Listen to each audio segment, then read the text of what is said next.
Welcome back to our 2 Minute Tuesdays with Trish and Pastor Dave. That's me. Ticka 2 minute two. All right, we kind of got a long one, but That's okay. It's from Megan. By the way, I like your fashion. It's Thank you. It's cold in January, so we're both wearing coats. Quartz. Quartz Quartz for short. Yes. Cody Quartz. All right, the question. The problem I've always had with church is the rules and all the things you have to believe in order to belong. Does God really care about that?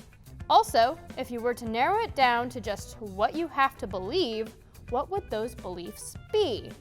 She says in parentheses, yes, you have to do that in 2 minutes. That's the point, not lots of beliefs.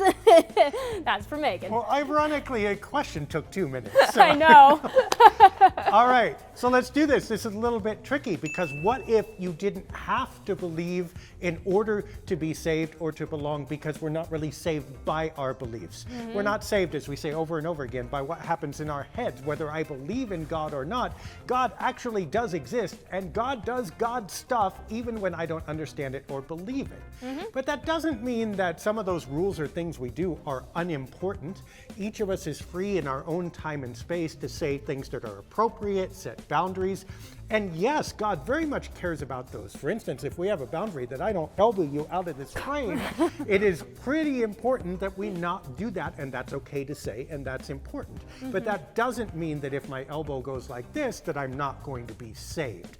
So you have to actually divorce some of the practices and beliefs that are important because of how we treat each other to this idea of going vertically and saying we have to do what's necessary in our time and place in order to be saved for eternity. Those are two different things. And if I were to narrow all of that down, I would simply say this: trust that someone loves you, that someone is looking out for you beyond your capacity to achieve, and that you will always be infinitely beloved.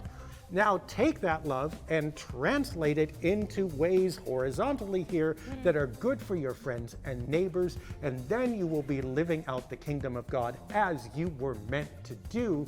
Let the whole salvation thing worry about itself, care about the people next to you, and you're going to be all right.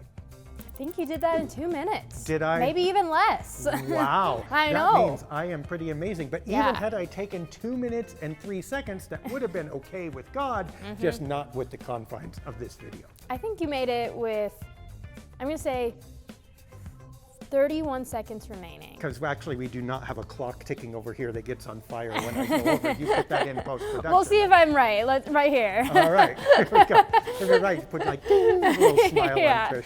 All right. We will see you next. Oh, wait. I need to say the outros. If you have your own questions, we have a forum at lightofthespirit.church. We do. And a Twitter.